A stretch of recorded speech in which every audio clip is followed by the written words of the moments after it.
O podcast que você ouve agora é uma produção da Central 3.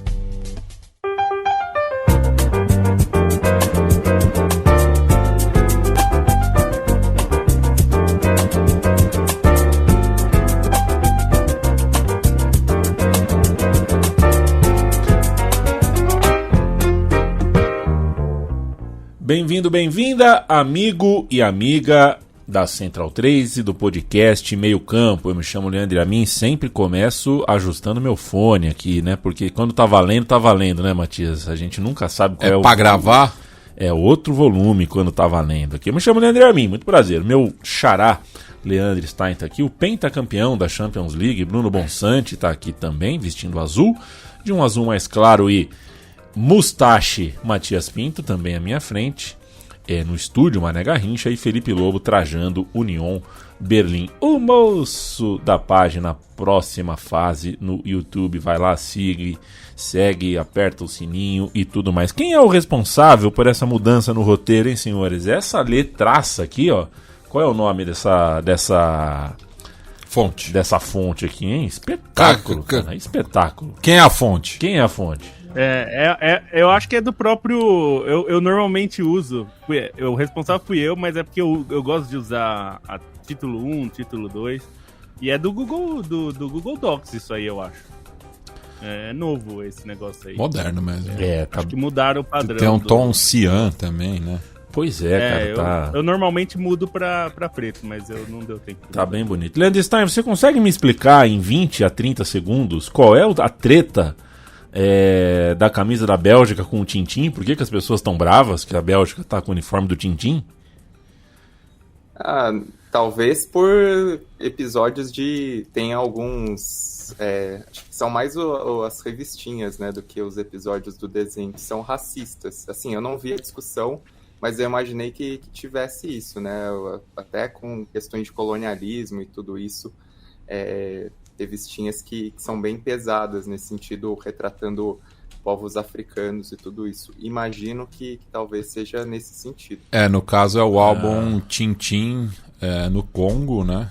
De 1931, quando o Congo era de propriedade do rei Leopoldo II, e é um quadrinho bem racista, né? Então, perfeito. Foi essa questão, assim.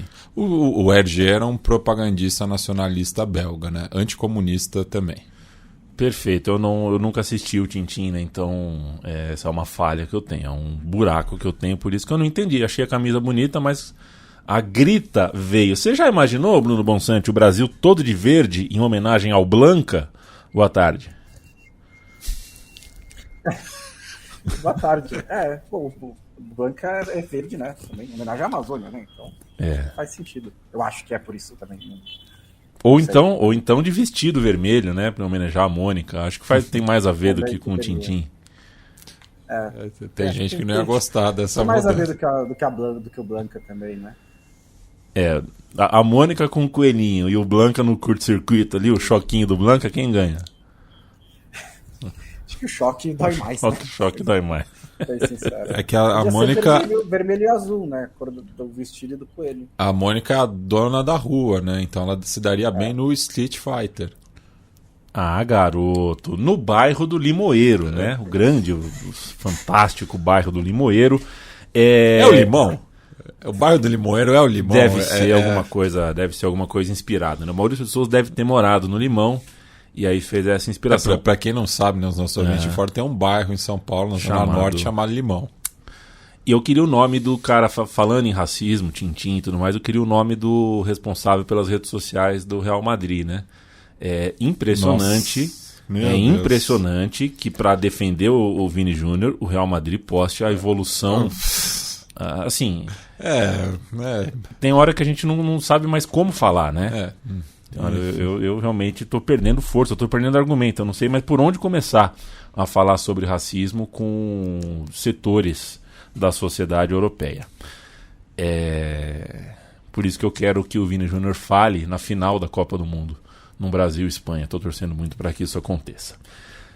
Aliás, eu assisti, né? Sempre bom, a gente sempre traz as nossas dicas aqui, o que a gente está lendo ou consumindo a respeito de futebol. A série O Ninho, Netflix, 3 episódios. É claro que é difícil de ser assistida, mas é importante, né? Bastante importante de ser assistida. A série começa explicando todo o conceito imaginário e também efetivo, né? Que um jogador de futebol de 10, 11 anos, um pretenso jogador de futebol causa, né? Porque a família passa a esperar dinheiro dele. Como é que é para uma família deixar um menino, uma criança sair de casa para morar num clube, o quão imaginar, né, o que um clube como o Flamengo carrega no imaginário dessas famílias, dessas pessoas, para depois a gente ver tudo o que aconteceu. São 5 anos e pouco, né, Matias, do acontecido. Culminou de ser um ano em que o Flamengo tinha dinheiro pra caramba para investir e montou um dos times mais incríveis da história do futebol brasileiro. Então você tem um contraste inevitável, né? É uma série difícil, gente, mas eu indico que seja assistida porque é aquela história, né? Até agora, só indenização. E a gente não está preocupado com... Eu, pelo menos, não acho que é sobre dinheiro, né? Eu acho que tem muito mais a ver com, primeiro, gesto. Isso o Flamengo já abriu mão de ter algum gesto de humanidade, de ter algum gesto de decência com as 10 famílias. Mas com pena, gente. Pena, culpabilidade, e assim, as irregularidades são múltiplas, dá para você lotar o Maracanã de irregularidades. No caso, o Flamengo é culpado, assim, clamorosamente, claramente o Flamengo foi culpado pelo acidente, né, que não foi um acidente, foi resultado de uma série de responsabilidades.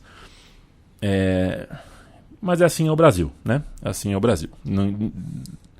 Ninguém está preso, e 9 das famílias fizeram seus acordos ali, seus acordos confidenciais para ganhar dinheiro, mas o dinheiro não resolve a situação, para, pelo menos do meu ponto de vista aqui, a indenização para mim é o de menos. Indico a série, gostaria que vocês assistissem.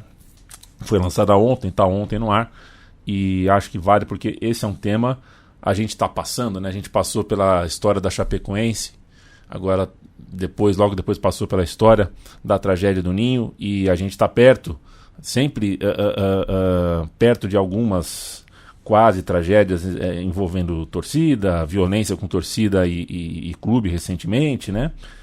O caso do Fortaleza e do Sport, e é sempre bom a gente conversar sobre isso. Mandar um abraço pro Fred, pro Fabito, pro Pedro Alexandre, pro Igor Oliveira, Zé Carioca, verde e amarelo, é verdade. Nico Rodrigues, um abraço para você, Anderson Lopes. Vamos pra pauta, senhoras e senhores. A Champions League tem os seus últimos 4 classificados. Nessa semana a gente assistiu disputas em pênalti, fazia tempo que isso não acontecia na Champions League. A gente já tem o sorteio, mas eu quero saber dos 4 classificados, Bruno Bonsante. Arsenal, Barcelona, Atlético de Madrid e Borussia Dortmund. Qual foi o mais convincente dos classificados, na tua opinião? Qual é a melhor história dessas 4? Acho que o mais convincente acabou sendo o Barcelona, mas assim, não por muito também.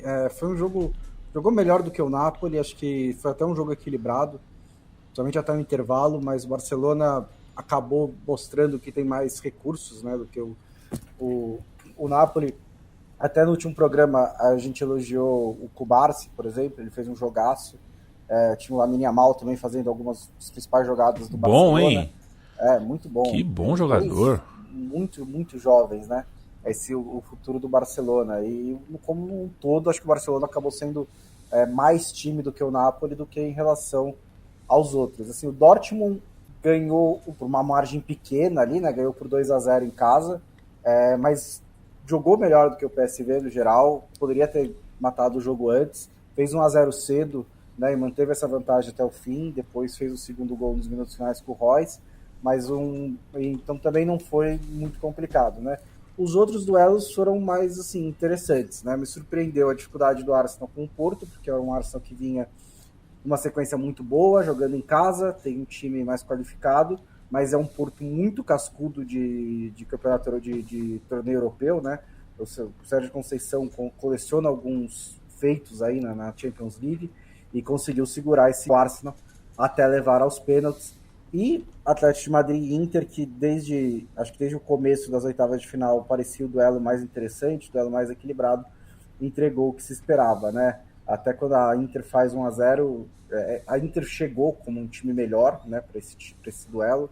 É uma dessas coisas da Champions League, né? Quando sai o sorteio lá atrás, você não tem muita certeza como os times vão chegar, mas a Inter chegou como um time melhor, abriu o placar, teve ali sempre o contra-ataque muito perigoso, mas o Atlético de Madrid né, um time muito, muito copeiro, muito, muito, muito forte, e conseguiu virar o jogo, levar para os pênaltis, acabou sendo um duelo muito interessante. O Borussia Dortmund sofreu, né, para se classificar, porque o PSV perdeu algumas oportunidades de gol muito grandes. O 2-0 não reflete muito bem o que foi o jogo, sobretudo o segundo tempo. O PSV foi bastante valente. De fato, o Barcelona já não passou por isso, porque com 15, 20 minutos de confronto já estava mais ou menos encaminhado. Agora, Lobo... E impressionante que é apenas a terceira derrota do PSV em jogos para valer nessa temporada, né? Foi derrotado em 2 amistosos também, mas uma equipe muito difícil de ser batida, né? Pois é, vendeu caríssimo o placar. Agora, se o PSV perdeu muitos gols e poderia ter mudado a história do confronto em Dortmund, o que dizer da Inter de Milão, Felipe Lobo? Porque o Lautaro... qual é o apelido do Lautaro? El Toro. El Toro, exatamente. O que o Toro Martínez deu de gol para os seus companheiros, e é uma que vai na lua, é uma que o Oblak defende. A Inter de Milão teve algumas chances para matar o confronto. Não matou. O time do Simeone é muito forte mentalmente, muito forte emocionalmente, gosta desse tipo de confronto e não tomou a punhalada final, traiu a Inter de Milão em seguida, puniu a Inter de Milão em seguida. Que puta confronto foi esse? Foi um bom confronto. Como o Bonsa falou, eu acho que foi um jogo bom. Eu acho que também... Eu até achei que o Atlético mereceu mais a classificação por esse segundo jogo. Assim, eu acho, se no primeiro jogo eu acho que a Inter fez mais por merecer a vitória e até talvez por um placar maior, talvez 2-0. Esse jogo foi bem equilibrado, mas eu achei que mesmo que os dois times tenham tido oportunidades, né? Você falou, a Inter perdeu gols, mas o Atlético teve chances também, né? Teve algumas chances, principalmente no segundo tempo, que poderiam ter matado o confronto. Mas eu achei que no âmbito geral a Inter se impôs no primeiro jogo, tentou fazer o seu jogo e eu acho que conseguiu, mas com muita dificuldade, e eu acho que não conseguiu fazer tão bem no segundo jogo. A Inter é um time bem versátil, né? Consegue jogar em velocidade, armando de trás, tendo um pouco mais de posse de bola, mas eu achei que nunca ficou exatamente confortável nesse confronto com o Atlético, e principalmente nesse segundo jogo eu achei que o Atlético estava mais no controle das ações, assim, ainda que a Inter teve chances, poderia ter matado. A chance do Thuram, acho que foi a mais clara da Inter, que aí realmente tornaria o confronto muito complicado para o Atlético se recuperar. Mas eu acho que o Atlético parecia saber o que estava fazendo. O Atlético joga um pouco no limite, né? De deixar o jogo... manter o jogo aberto, né? Não morrer cedo. E é um time que não desiste. E a dó que eu fico, a gente até falou no grupo, né? E acho que você falou, eu fico só com uma certa dó do Lautaro, porque as pessoas que assistem os melhores momentos, ou só os gols, né? Que é o mais comum ainda, vão achar lá, o cara que não jogou nada na Copa e agora perde o pênalti, sendo que ele foi o principal jogador da Inter. Já tinha sido na temporada passada, né? Fez uma ótima temporada. Eu achei até que ele foi mais importante que o Ananá, que foi também muito importante. Mas no fim, o pênalti quem perde o último pênalti, o pênalti que decreta a derrota é ele, né? E é um pouco... futebol é um pouco cruel às vezes, né? Mas é isso. Eu acho que no confronto não me pareceu injusto. Eu acho que o Atlético fez o que queria fazer, sabendo da força da Inter, conseguiu fazer o seu jogo, se manteve vivo. Eu acho que o objetivo do Atlético era se manter vivo até o segundo tempo e a segunda metade do segundo tempo, porque é quando o Atlético consegue aproveitar bastante o desgaste dos adversários. Então é uma classificação justa. Acho que a Inter precisava ter feito um pouco mais o que tem feito na Série A. Tinha que ter feito aquilo que faz na Série A na Champions, e acho que não conseguiu fazer isso, e o mérito é do Atlético também por isso. O Atlético, que é um dos poucos times de tradição na Champions sem ter ganhado uma Champions, né?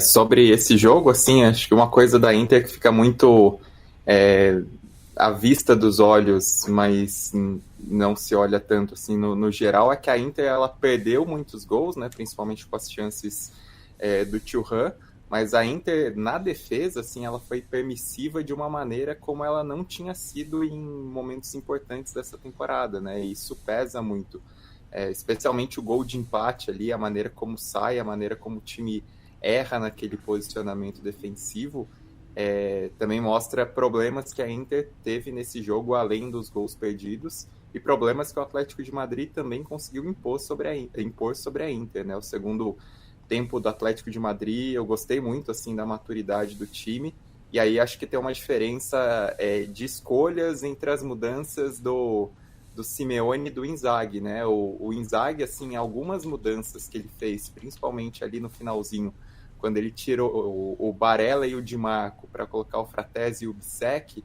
eu fiquei assim, se o Atlético de Madrid marca um gol e vai para a prorrogação esse jogo com essas duas mudanças, talvez a Inter seja prejudicada. E o gol saiu 3 minutos depois, né? O gol do Depay, que entrou muito bem, e aí o Simeone foi muito mais feliz nas mudanças, não apenas em relação a nomes que entraram para ajudar, né?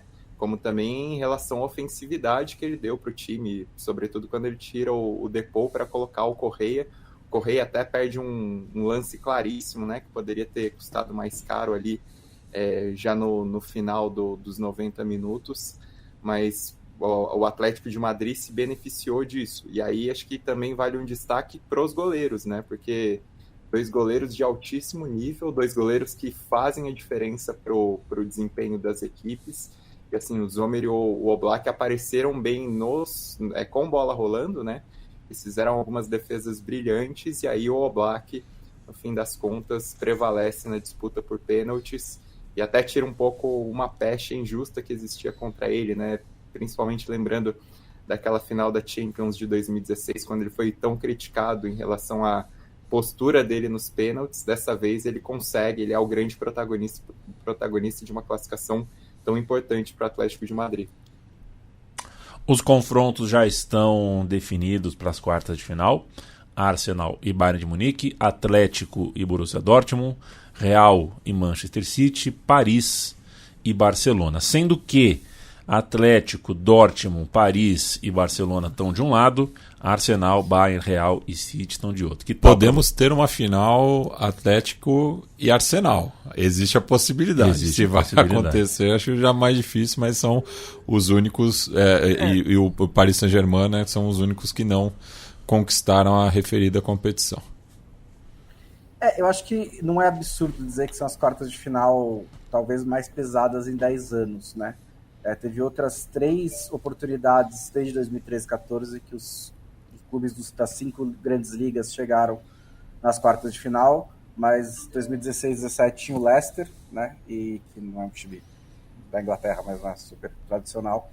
No ano seguinte teve Sevilha e Roma, que fica mais próximo, mas acho que ainda essa daqui é mais pesado. E teve a da pandemia, que tinha o Leipzig, tinha o Atalanta, né, tinha também times das grandes ligas, mas que não estão lá no primeiro escalão. Essa aqui é basicamente a galera só, né, de primeiro escalão mesmo. Você tem da Alemanha o Dortmund e o Bayern, você tem o City e o Arsenal, que são os 2 times que brigaram pelo título na temporada passada, o Real Madrid, claro, e o Barcelona, e você ainda tem o Paris Saint-Germain. Então acho que, e aí o Atlético de Madrid, que é o 3º time da Espanha. Então acho que o peso dessas quartas de final vai ser muito interessante. Uma coisa, eu fiz um levantamento sobre o histórico dos confrontos, né, como eu geralmente publicava depois num certo site. Estava olhando até alguns dados bastante interessantes sobre Bayern de Munique e Arsenal. É uma freguesia tremenda, porque são 4 encontros em mata-matas continentais, todos por Champions, e 4 classificações do Bayern. Então o Arsenal vai ter que quebrar essa sina, E o Bayern, junto com o Barcelona, é o time que mais eliminou o Arsenal de mata-matas de Champions, cada um com 4 vezes, né? Contando também no caso do Barcelona, a final. O Atlético de Madrid e Dortmund é o jogo menos frequente, né? São 3 encontros prévios, né? Em 3 temporadas eles se enfrentaram. E um detalhe bom pro Dortmund é que os 2 títulos continentais que o Dortmund tem, ele chegou a enfrentar o Atlético de Madrid na fase de grupos da Champions 96 e 97 e eliminou o Atlético de Madrid na Recopa de 65-66. Real Madrid e Manchester City já virou, acho que um clássico continental, né? Dá pra gente chamar assim, porque são 5 temporadas em que eles já se enfrentaram, 4 em mata-matas, 3 vezes em semifinais. Os 2 últimos campeões. Exato, e esse vai ser o 5º confronto nas últimas 4 temporadas, né? Eles não se enfrentaram justamente quando poderia ter um confronto na final, e nesses 4 mata-matas ao todo que eles se enfrentaram, são 2 classificações para cada, então vai ser um tira-teima. E aí no caso de Barcelona e PSG é o duelo mais frequente, né? Eles já se pegaram em 7 temporadas, e o Barcelona acaba sendo, tem classificações mais frequentes, né? São 4 classificações em mata-matas contra 2 do PSG. E aí pesa para o Barcelona, além de jogos mágicos, né? Pensando em Champions League, principalmente naquela virada espetacular do Barcelona, também a final da Recopa de 96-97, quando o Barcelona é campeão em cima do PSG, e o PSG antes tinha eliminado o Barcelona das quartas de final da Champions em 94-95 para chegar nas semifinais. Então todos esses duelos têm pelo menos uma historiazinha para contar. E no caso do Arsenal e Bayern de Munique tem também um gostinho especial para o Harry Kane, né? Dado o passado dele pelo Tottenham, isso imagino também que não vai ser esquecido, né, pela torcida dos Gunners. E assim, analisando os duelos, duelo a duelo, né? Eu acho que Atlético de Madrid e Dortmund, por exemplo, são 2 times que têm temporadas parecidas, né? Assim, oscilante, muita oscilação, um pouquinho de decepção, talvez o Atlético um pouquinho melhor, mas acho que no mano a mano é difícil imaginar, eu tenho dificuldades de imaginar que a resiliência do Atlético de Madrid contra a do Dortmund vai prevalecer a do Dortmund, né? Acho que é um time que é mais talhado para um jogo de mata-mata. Então, eu daria um pouco de vantagem para o Atlético de Madrid aí. Barcelona e PSG é um duelo complicadinho de analisar também, porque eu não morro de amores pela temporada do Paris Saint-Germain, mas eu morro ainda menos de amores pela temporada do Barcelona. Então, talvez eu desse também um pouco de favoritismo para o Paris Saint-Germain, mas eu acho que não é muito. Arsenal e Bayern de Munique eu acho que é bem equilibrado, né? Talvez a tendência, o impulso seja você, até pelo histórico que o Stein falou, dar o favoritismo para o Bayern, mas eu acho que é bem igual esse duelo, né? Pelo que os times jogaram nessa temporada e pelo que eles são. Um Bayern mais experiente, né, em duelos de Champions League do que o Arsenal, olhando para os jogadores, mas o Arsenal faz uma temporada melhor, brigando pelo título, tá numa boa sequência. O Bayern a gente já destrinchou a fundo todos os problemas, então acho que é um duelo bem equilibrado. E da mesma maneira Real Madrid e Manchester City, não é a melhor temporada do Real Madrid, mas também não é a do Manchester City. É um Manchester City que emenda vitórias, vem numa boa sequência, num bom embalo, mas é um time que apresenta falhas e dificuldades, né? Principalmente aquela famosa bola nas costas, né? Que é sempre a falha como o Jonathan Wilson definiu, né? O ponto fraco da Estrela da Morte é a bola nas costas dos times do Guardiola. E tem temporadas em que isso é mais claro, e em temporadas que isso é menos. Né? Nessa temporada, é uma temporada em que isso está sendo muito utilizado pelos adversários. E o Real Madrid é um time muito esperto, tem um técnico muito inteligente, tem jogadores muito experientes que podem aproveitar isso. E, bom, é o Real Madrid na Champions, né, gente? Então, assim, quanto você consegue dar de favoritismo contra o Real Madrid na Champions? Em qualquer cenário, né? Então, acho que também vai ser um duelo bem equilibrado. É isso, eu acho que a tônica é essa, não tem nenhum confronto assim muito desequilibrado de cara, assim, acho que todos são muito iguais.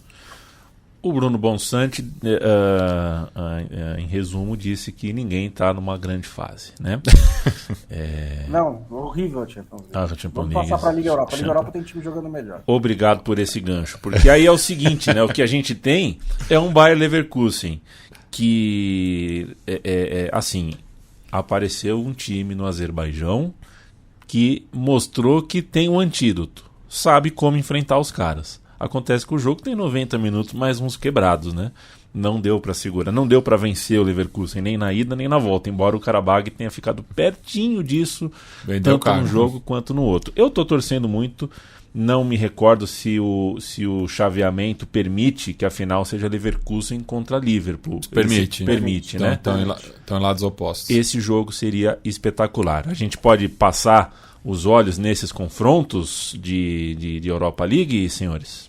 Acho que o chamativo, né, essa questão do chaveamento é que de um lado você tem 3 clubes, né, muito pesados, né, diria até que são os maiores dos seus respectivos países, né, Benfica, Olympique e Liverpool, junto à Atalanta, né, sai um finalista desse lado aí, né, tipo 3 campeões de Champions League e a pobre da Atalanta aí no meio, mas que pode complicar também, né, um time que já está com um lastro aí continental há um tempo, pratica um futebol ofensivo, enfim, pode surpreender, também não descartaria.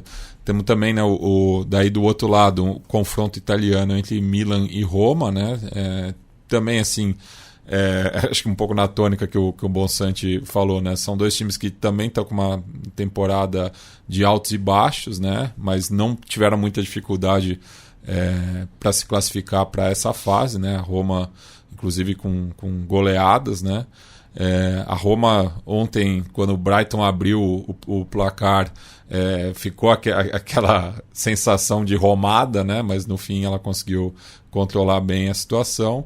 E temos aí a sensação da temporada europeia, né? O Bayer Leverkusen, que, enfim, ontem ficou nas cordas, né, mas soube reagir e que vai enfrentar um West Ham que despachou o Friburgo, né, por 5-0 no Estádio Olímpico de Londres. Então chega com essa credencial e, comparado ao Bayern, né, tá mais acostumado, né, com as competições europeias. Inclusive é o campeão recente da Conference League. Gostei do Friburgo, viu, Matias? Eu apresento o Bundesliga no ar. Freiburg. Eu apresento o Bundesliga no ar com o Gerd Wenz. E ontem eu tive que cantar a convocação da seleção alemã. Ô, louco. Eu tive que parar entre o meio-campo e o ataque e falei, gente, é a minha pronúncia. É a minha pronúncia. Não vai dar para acertar todos aqui. Porque tem uns que são difíceis. Diga lá, Bons. Não, o West Ham tá fazendo mais uma temporada como se mantiver esse ritmo, né? Tá em 7º lugar na Premier League. Seriam 3 temporadas entre os 7 primeiros. Então, esse parece ser o lugar desse time do West Ham do David Moyes, que é uma regularidade, uma solidez excepcionais, assim, para um time que, inclusive, perdeu o Declan Rice, que está tendo certos probleminhas ali para substituí-lo. Contratou o Edson Álvares, trouxe o George Prowse, depois trouxe o Calvin Phillips. Então, está tentando ali buscar esse sucessor, mas, ao mesmo tempo, consegue ser um time muito regular. E na temporada em que não foi entre os 7 primeiros, foi campeão da Conference, né? Então, assim, também mostra que tem ali, adquiriu uma experiência de competições europeias. Então, acho que vai ser um duelo bem, bem interessante contra o Leverkusen. Talvez um duelo que, dessa vez, que se o Leverkusen deixar o cara abrir 2-0, né, num jogo decisivo, talvez não dê para ir buscar. Por mais que esse time seja, sim, excepcional nessas situações, e tenha mais uma vez me surpreendido, né, de ter conseguido, não por nada, mas assim, nada de história, nem nada disso, mas que era uma situação muito difícil para o Leverkusen para ganhar esse jogo no tempo regulamentar, né? Você teve sai o gol do Karabakh, aí você tem um jogador expulso, depois sai o 2-0, né? Tinha tudo para o time pensar, a gente vai ganhar a Bundesliga, né? Precisa mesmo tentar isso daqui, e foram atrás e conseguiram ganhar. Quando o jogo já parecia que ia para prorrogação, conseguiram ganhar no tempo normal. Então acho que vai ser um duelo extremamente interessante. Milan e Roma também, né? Um duelo local ali da Itália, uma Roma que está crescendo um pouco com o De Rossi e um Milan que busca um pouco de propósito nessa temporada, né? Que é uma temporada que... Não tá bem, temporada não tá boa. Mas nem que não tá boa, assim, é uma temporada ok do Milan, até assumiu a vice-liderança, deve se classificar de novo para a Champions League, praticamente garantido, até se você considerar que a Itália é a líder do coeficiente nesse momento, né? Então deve receber a 5ª vaga, então muito difícil imaginar o Milan fora, mas não tem briga pelo título na Itália, né? A Inter já disparou. Então você tem ali na Champions League, na Liga Europa, um objetivo muito interessante. A Atalanta tinha dado um sinal de vida no começo do ano, teve uma sequência boa de resultados em janeiro, mas aí oscilou de novo, saiu do G4, que nos últimos... já está indo para um 3º ano, né? Em que o trabalho do Gasperini deu uma empacada, assim, e não consegue aquela... nem tanto encantar como antes, mas conseguiu os resultados com a regularidade como não conseguia antes. E o Liverpool está jogando muito bem, está num momento fantástico, acho que o Liverpool também favorito aí. No outro duelo, o Benfica está brigando pelo título com o Sport em Portugal, não faz muito tempo, levou uma paulada do Porto, mas vai pegar um Olympique de Marselha, assim, que foi uma temporada absolutamente estranha, né? Inclusive, deixou o Villarreal voltar para o duelo, tinha ganhado o primeiro jogo por 4-0, o Villarreal chegou a fazer 3-0, foi tipo, eu até mudei de jogo na hora para ver lá, e aí saiu o gol do Marcelo que matou o duelo, mas foi muito perigoso permitir essa reação, então eu também acho que o Benfica tem mais condições ali. Perfeito. Senhores, senhoras, o podcast Meio Campo é patrocinado, tem um apoio da KTO. KTO.com é o endereço, lá dentro você encontra as KTOs, que são apostas, mercados criados pelo time da KTO.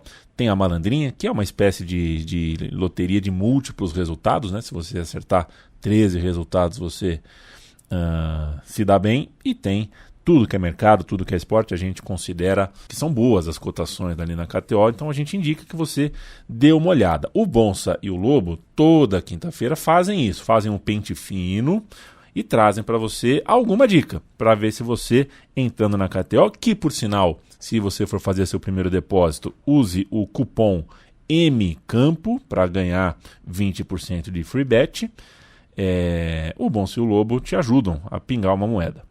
Com você, Bonsa. Mudou o nome do cupom também, né? MCampo. MCampo. Bom, a gente falou do Milan aqui também, e vai pegar o Verona fora de casa, e é um confronto historicamente complicado para o Verona. O Milan não perde a 10 jogos do Verona, ganhou 8 deles, ganhou os últimos 6. E como eu disse, é um time que está na vice-liderança do campeonato italiano. Então, o Birata Leal, que me desculpe, mas 1,71 para o Milan ganhar esse jogo é uma boa cotação. E também falei do Liverpool, né? Que vai ter o clássico contra o Manchester United. Também é um clássico que, assim, não é tão desigual, mas o Manchester United levou algumas goleadas pesadas nos últimos anos. É um Liverpool que está muito bem, mesmo com os desfalques, está superando tudo isso, né? E fez uma grande apresentação nas oitavas de final da Liga Europa. O Manchester United ainda muito oscilante, né? Perdeu do Manchester City, perdeu do Fulham, tem vitórias mais apertadas ali contra Nottingham Forest, Luton Town, Everton nas últimas rodadas, e está pagando 1,83 para o Liverpool. Não é uma super odd, mas acho que pela diferença de momentos dos times e do que eles estão pretendendo nessa temporada, mesmo jogando em Old Trafford, é uma boa cotação para o Liverpool. Lobo. Bom, vamos lá. A Inter, eliminada da Champions League, vai pegar o Napoli, né? Outro eliminado da Champions League. A cotação da vitória da Inter está 1,60. Eu acho que o que o Napoli apresentou foi um pouco decepcionante contra o Barcelona. Esperava um pouco mais. O time tem oscilado, né? Mostrou sinais de recuperação nas últimas semanas, a gente até falou aqui. Mas acho que a vitória da Inter, a Inter agora que só tem um foco, né? Porque já está fora da Copa da Itália e está fora da Champions.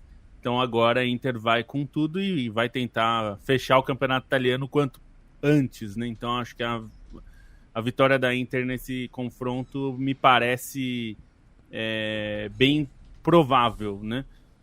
Outro jogo que aqui me pareceu uma cotação muito alta, ainda que a Lazio não tenha jogado tão bem assim, aliás, não tem sido regular, né?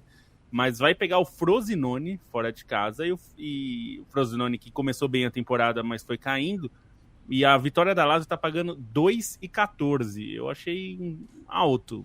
A Lazio é claramente melhor que o Frosinone, ainda que não seja super, jogue um futebol muito atraente, mas é um time melhor e a chance de uma vitória é bem razoável. E aí, assim, tem algumas coisas, né? O Chelsea vai jogar com o Leicester pela FA Cup. E, assim, evidentemente é um confronto de primeira e segunda divisão. O Leicester está na segunda divisão. O Chelsea não é a equipe mais confiável do mundo. A cotação para a classificação do Leicester está em 4. É um risco. O Leicester vem jogando bem. Tá na segunda divisão, dominando a segunda divisão com bastante sobra. Não acho que é um absurdo o Leicester conseguir aprontar essa daí.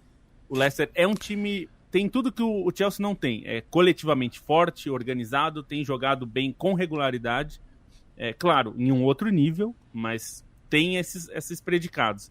Então eu apostaria aí numa surpresa do Leicester. Se fosse contra o Manchester City ou contra o Liverpool nesse momento, eu não apostaria nisso. Mas contra o Chelsea, pagando 4, e é a classificação, tá? Não é a vitória simples, porque a vitória simples eu acho um risco um pouco grande demais. Perfeito. Mas a classificação, nos pênaltis, quem sabe, pode ser uma boa. E é um Leicester que ainda tem muitos jogadores da Premier League, né? Inclusive jogadores campeões da Copa da Inglaterra, né? Sim. Essa história do Leicester é meio bizarra, então... time de Premier League, né? Um time de Premier League, praticamente. E só para acrescentar, não é uma dica, porque eu dei essa dica 2 semanas atrás e empatou com a Almeria. Aí eu dei a dica de novo e perdeu do Cádiz. Mas o Atlético de Madrid tá pagando 2,36 para ganhar do Barcelona em casa. Mas eu não vou mais dar a dica do Atlético de Madrid nunca mais, pelo menos até o fim dessa temporada. Eu vou botar um embargo no Atlético de Madrid.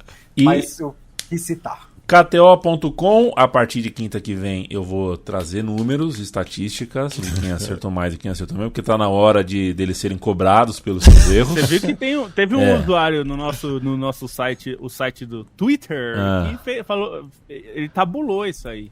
Ô, louco. O site por favor, me anteriormente mostre. conhecido como Twitter, né? Depois você me mostra que eu vou precisar Twitter. disso. Um beijo e um abraço para todo o time da KTO.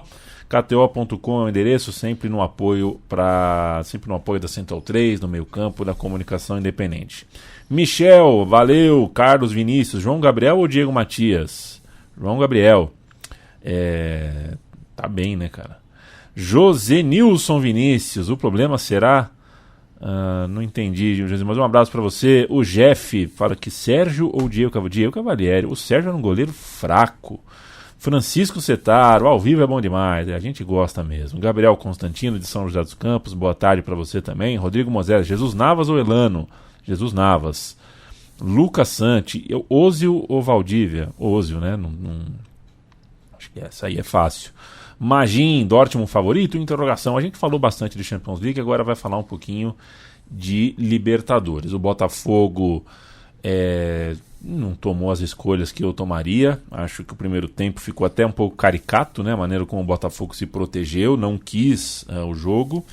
Mas eu também entendo que o contexto do Botafogo com vantagem é um contexto muito específico. E o Botafogo lá mesmo, nesse estádio de Bragança Paulista no ano passado, tomou um gol de empate no último lance da partida. Dessa vez não aconteceu, com 1 a menos o Botafogo segurou um resultado que lhe era conveniente e está na fase de grupos da competição maior da Conmebol. Ao Red Bull, o divã, porque o planejamento é bom, o dinheiro tem, mas alguma coisa parece que falta.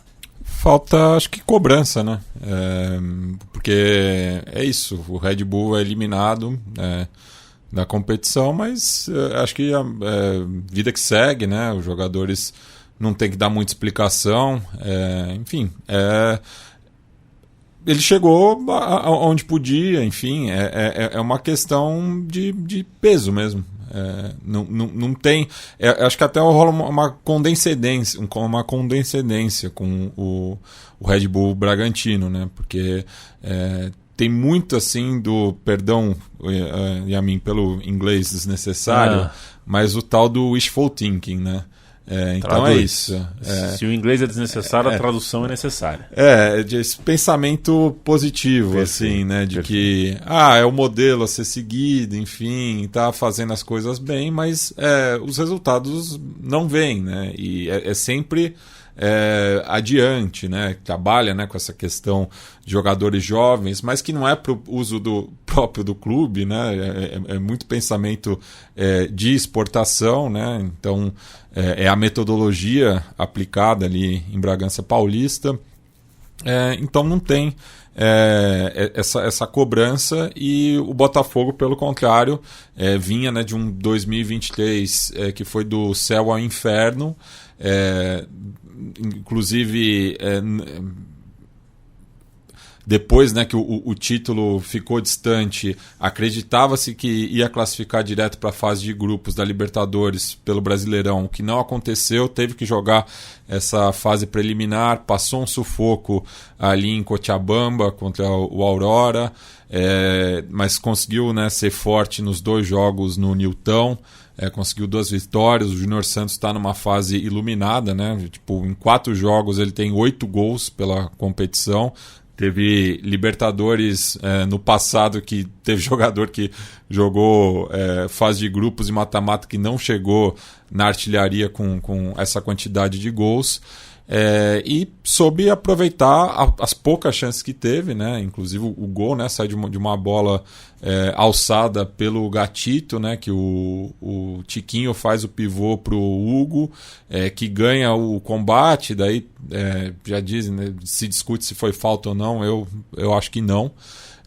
Ele cruza na medida para o Júnior Santos, que abre o placar. Daí o Botafogo volta, né, a resistir às investidas do Bragantino, que faz um belo gol com o menino Thalisson no empate. Ainda tem uma chance, né, que o Gatito consegue espalmar, né, tirar da sua meta, e acho que pesa um pouco. Aí tem a questão da experiência também, né, comparado com o Lucas Perry, que na reta final do Campeonato Brasileiro pesou demais, né, a inexperiência. Eu acho que o Gatito é um goleiro mais maduro, teve muito problema de lesão, né, na temporada que passou, mas nesses momentos, né, essa experiência faz a diferença. Então o Botafogo está na fase de grupos e muito provavelmente vai pegar um compatriota, né? Porque Está no pote 4, tá que no pote 4, não é protegido. Não é protegido, e tem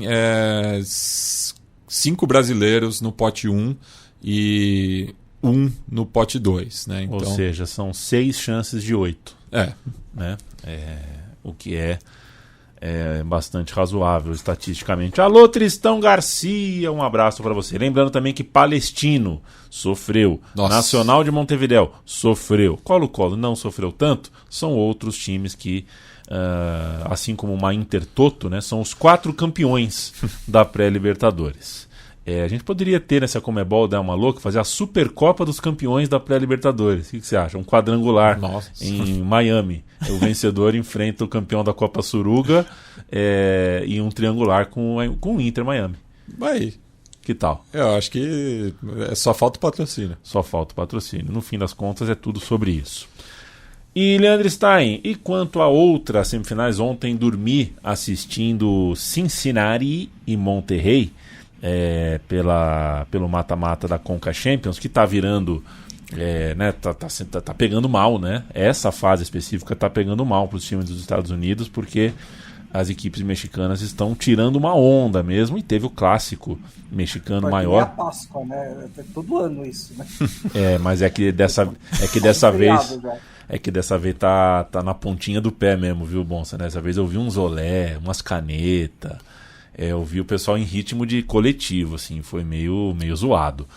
E teve América e Chivas, né? Um jogo que para o México. Eu sigo uma porrada de página mexicana. O meu algoritmo do Twitter sabe que percebeu isso. Não para de me jogar coisa do México. Vi uma porção de coisa, o torcedor do América tá feliz. Mas na Ásia a gente tem o Cristiano Ronaldo indo embora da Champions Asiática, porque perdeu um gol feito e depois o seu time, o Al Nassr, perdeu nos pênaltis. E uma semifinal de Champions com Al Ain e Al Hilal, Ulsan e Yokohama Marinos. Confrontos legais em campo e confrontos legais também na casa-mata.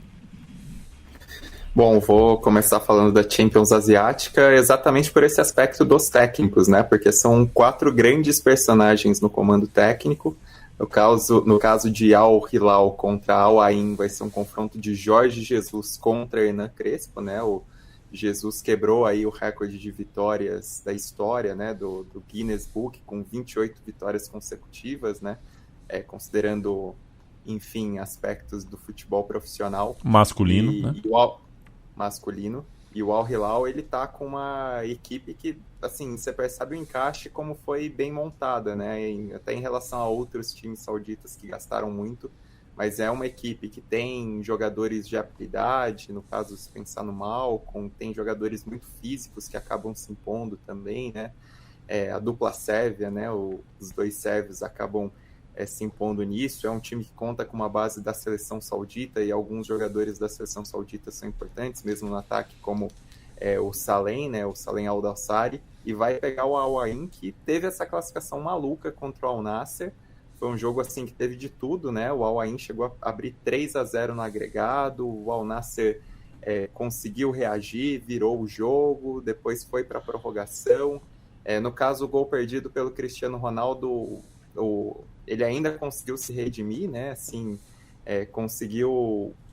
Não teve um peso tão grande na sequência do jogo, mas é uma imagem muito forte, Cristiano Ronaldo perdendo o gol na pequena área, no rebote na trave. Os 2 goleiros foram muito mal, e aí quando chega a disputa por pênaltis, o Al Ain consegue se impor, né, e teve até algo meio curioso, pensando nos jogadores que perderam os pênaltis pelo Al Nassr, porque quem faz, na disputa por pênaltis, quem faz é o Cristiano Ronaldo, mas quem perdeu foi Otávio, Alex Telles e Brozovic, né, jogadores do Porto, e ex-jogadores do Porto e da Internazionale, que também foram eliminados nos pênaltis numa semana de Champions Europeia, né?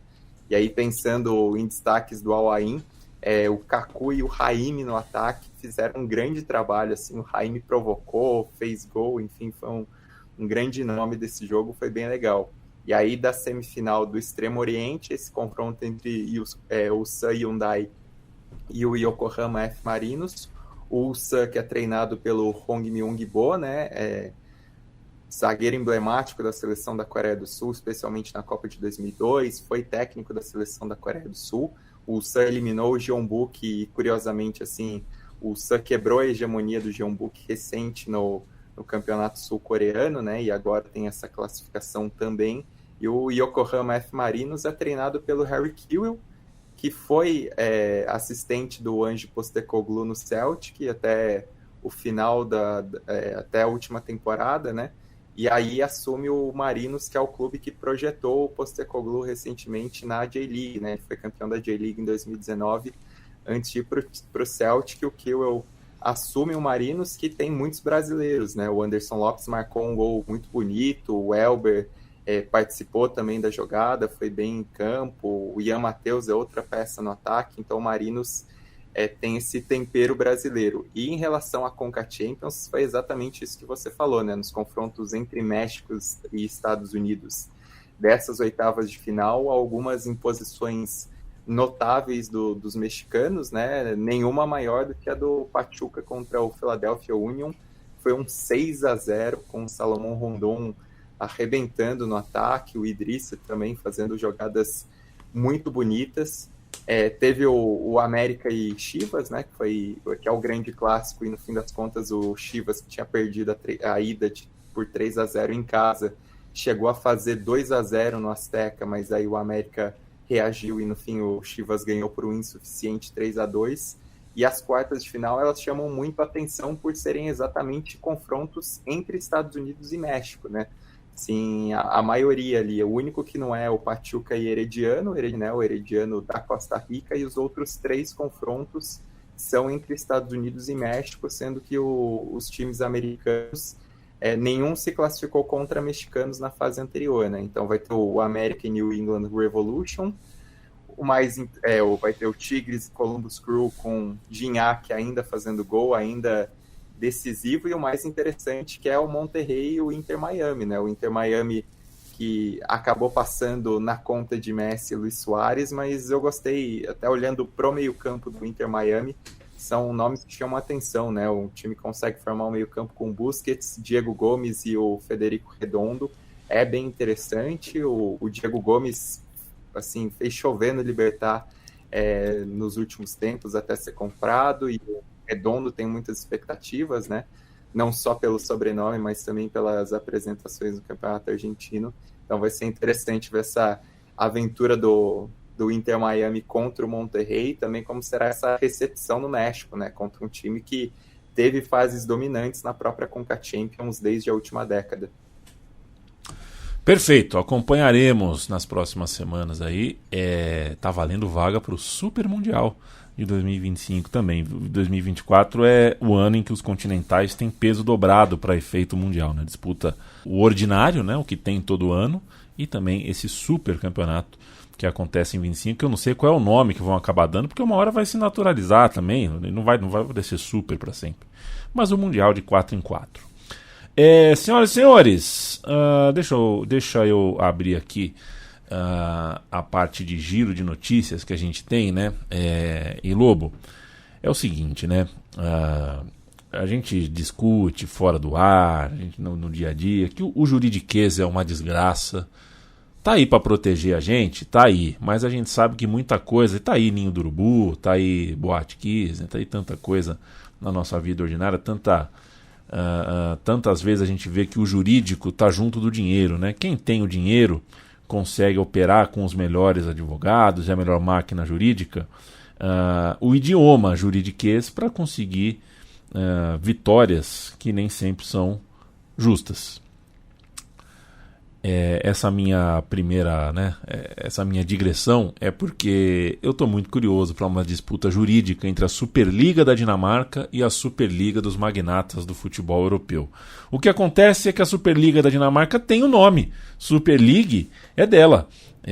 Então não vai ter Superliga Europeia se a Superliga da Dinamarca não quiser, porque ora essa, a União Europeia já concordou com os dinamarqueses, está lá, está registrado, e nesse momento a gente tem que aplaudir, porque lei é lei, mas que é bizarro né? Olha onde a gente foi parar. A Superliga da Dinamarca fez lembrar os magnatas, senhores, esse nome já existe. A gente sabe, a gente mudou de nome recentemente, a gente sabe que é difícil. É só para ressaltar a nota da Superliga dinamarquesa, o comunicado à imprensa, né? A gente chama de release. Não só ressaltou a própria vitória, como aproveitou para dar mais uma esculachada na Superliga. Eles criticaram a ideia, eles venceram a batalha pelo nome, assim como no Brasil, né? Se você tiver a sua marca registrada no INPI e alguém tentar usar dentro do mesmo setor, né, que o seu, então é uma violação de direitos. E acontece, aí teve até, eu vi alguém falando, mas eles não questionaram quando a Suíça usou, por exemplo, o nome do campeonato suíço também é Superliga.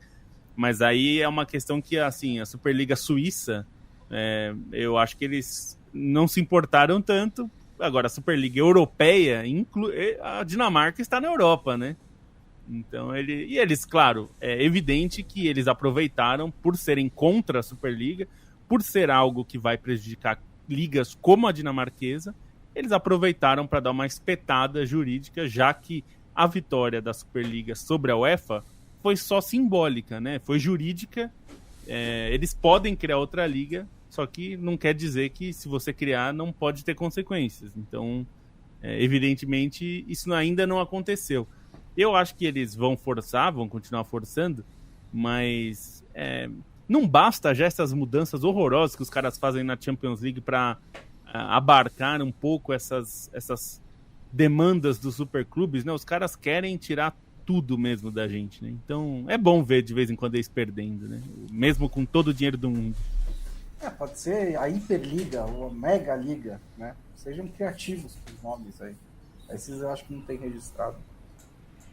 Que é o mesmo nome de sempre, talvez até ter uma versão do FIFA que tem uma liga dessa, né? Talvez fosse Super League e, enfim, bota Master Liga, né? Talvez tenha uma processão. Uberliga. Já vende até um patrocínio.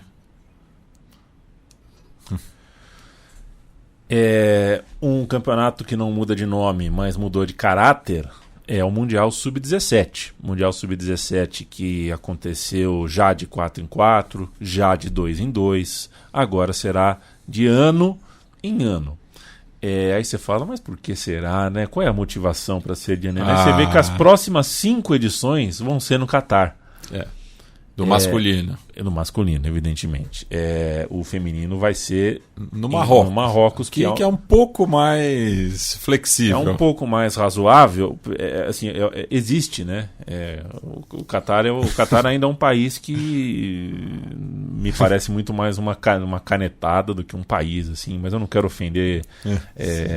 Eu não quero ofender a sociedade Catar de graça, assim, nesse momento, embora já tenha ofendido. Mas o fato é que essas mudanças não vêm só na data e no local. Vão ser 5 anos seguidos no Catar e Marrocos, mas a FIFA também anunciou que o campeonato masculino terá 48 seleções, enquanto o feminino... Eles estão insistindo, né, com esse número. Terá 24. Surgiu, então, senhoras e senhores, a Copinha Mundial Sub-17. A Copinha. Né? Alguém quer fazer alguma observação sobre isso? Ou a gente toca? Assim, uma coisa... 48, eu pensei, nossa, é um quarto dos filiados, né? É um quarto dos países do mundo. E vai ser isso a Copa também, né? Vai. E vai ter eliminatória. Imagina, assim, é uma escala industrial, né? Porque estamos falando de menores de idade, né? Que, enfim, já não consegue cumprir com boa parte, né, da sua adolescência, vamos dizer assim, né? Tem problema, né, com o currículo escolar, enfim, várias questões. 48 seleções sub-17 anualmente. Enfim, é uma ganância, assim, que dá para entender, mas não dá para justificar, né? A FIFA, mais uma vez, vai vencendo pelo cansaço, assim, né? É algo de uma imposição atroz. E o Brasil sediou uma Copa do Mundo Sub-17 não faz muito tempo, e também está de brincadeira o Brasil, né? Colocou a decisão do campeonato no estádio do Gama, né? Teve isso. Foi Brasil e França, né? No Bezerrão. Brasil e França no Bezerrão. Também está errado, né? Não, e assim, um aspecto que me chama a atenção e que me incomoda também é em relação, assim, vão ser os próximos 5 anos e depois é quem pagar mais, né? Porque esse formato torna, assim, inviável para muitos países sediarem esse formato da Copa do Mundo Sub-17, de longo prazo. Né? E assim, uma das ideias do Mundial Sub-17 era exatamente levar a competição para países em desenvolvimento no futebol e que pudessem, enfim, trazer o futebol como introdução ao público, né? Às vezes países que não estavam nem aclimatados ao futebol e que teriam um pouco desse contato, né? Teriam um pouco mais dessa possibilidade de realizar uma grande competição, porque, obviamente, a Copa do Mundo adulta é um clubinho cada vez mais restrito. Então, esse caráter acabava ficando aos mundiais sub-20, sub-17, e isso acaba agora, né? Pensar que a gente teve Mundial Sub-17, por exemplo, na Índia, não faz muito tempo, dentro dessa ideia, né? No Peru. De levar um país de levar um país em desenvolvimento para o futebol. O Brasil só foi porque quem era sede, acho que era o próprio Peru, né? Acabou desistindo em cima da hora e aí acabou sendo mais conveniente trazer para o Brasil, né? Mas o próprio Mundial Sub-20 que ia ser na Indonésia recentemente e teve que mudar para a Argentina, nessa ideia da FIFA, eles ainda acabam com isso, que acho que era uma das coisas mais legais da estrutura do Mundial Sub-17, né? Abrir também a outros países e dar uma chance competitiva para a seleção sede de países que talvez não se classificassem em campo.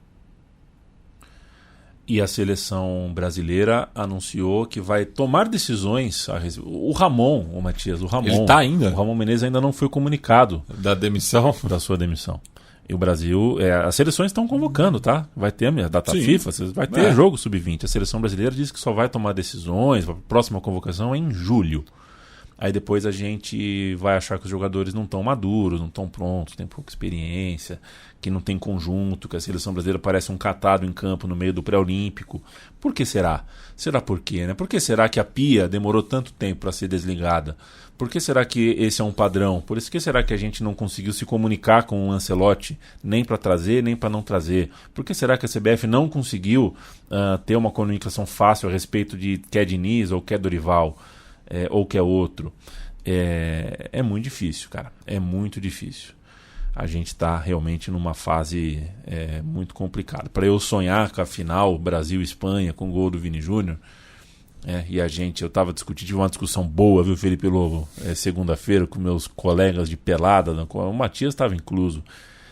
Falta 2 anos e pouco para a Copa do Mundo. O Brasil tem jogador, cara. Hoje mesmo o Pepe Guardiola falou tão bem do Bruno Guimarães numa entrevista. Eu li hoje, né? Não sei se ele falou hoje ou falou. Foi um jogador extraordinário. O Brasil tem jogadores extraordinários surgindo. Que daqui 2 anos e meio, tanto do Murilo do Nottingham Forest, pro Gabriel Sara do Norwich, esses caras, eles têm etapas, né? 2 anos e meio é bastante coisa. Dá pro João Gomes, que está convocado agora. Dá para pro Beraldo, que o que tudo indica vai jogar bastante no Paris Saint-Germain. A gente tem jogadores, cara. Tem jogadores. O Galeno no Porto aí, a tendência é que cresça. Jogador a gente tem. O problema maior para mim hoje é a CBF.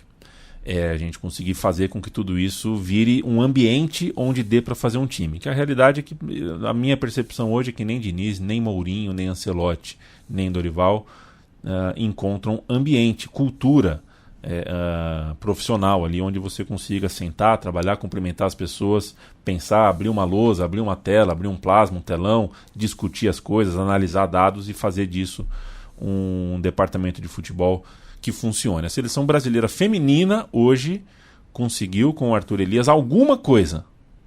Não foi por mérito da CBF. A CBF só fez o óbvio, que foi trazer o Arthur Elias. E sabe lá se está dando algum tipo de suporte profissional para ele. Valeu, senhores. Beijo, Bonsa. Um beijo. Só dar um destaque rápido para as quartas também da Conference League, né? Aston Villa e Lille. Também pode ser um jogo interessante. Aston Villa e Lille? Aston Villa versus Lille. Parece nome de atacante da Geórgia. Aston Villa e Lille. Aston Villa e Lille.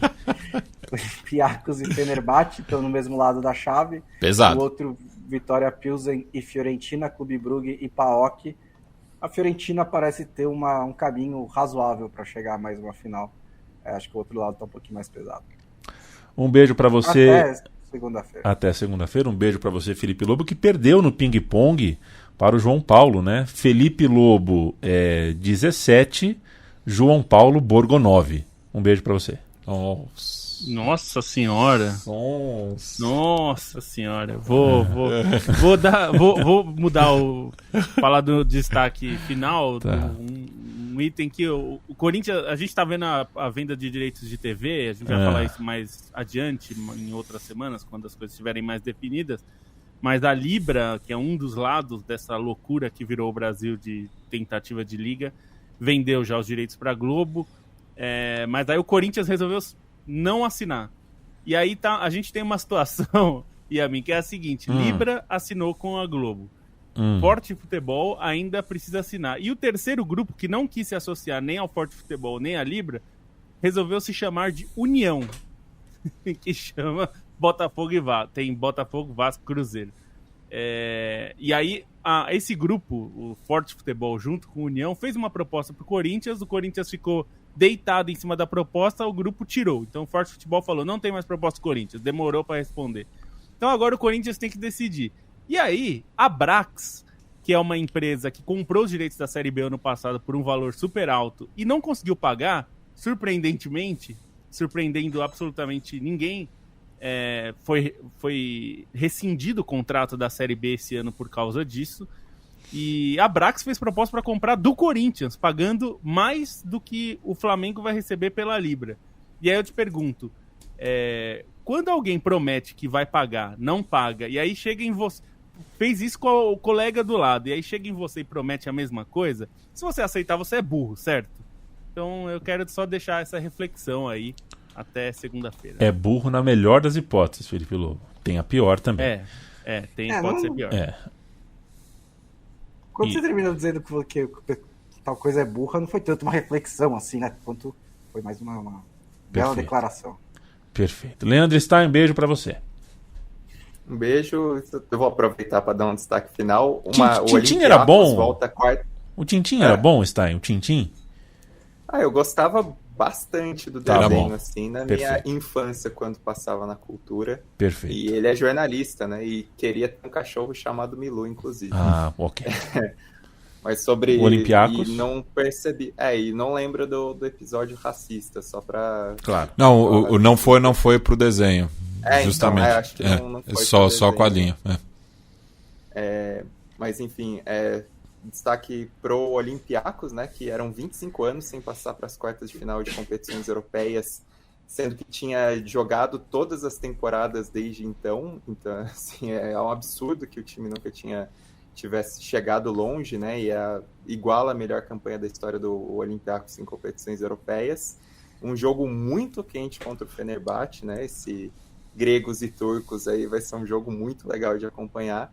E um destaquezinho para as competições nacionais que rolaram nessa semana. Um para o Saarbrücken, que avançou para as semifinais da Copa da Alemanha, né? Um clube tradicional, já disputou Champions representando um país que mal existiu, né? O Sarri, já foi fundador da Bundesliga e chega às semifinais pela segunda vez nesses últimos anos, né? Nessa década já tinha eliminado o Bayern de Munique nessa edição da Copa da Alemanha, agora eliminou o Gladbach. E o caminho fica aberto para o Leverkusen, que é o único time da primeira divisão semifinalista da Copa da Alemanha, que também tem Kaiserslautern e Fortuna Düsseldorf classificados. E na Inglaterra, a retomada do jogo entre Bournemouth e Luton, né, depois do ataque cardíaco sofrido pelo Tom Lockyer, que, enfim, quase veio a óbito e conseguiu se recuperar, teve todo o apoio das equipes de resgate, fez uma volta bastante emocionante.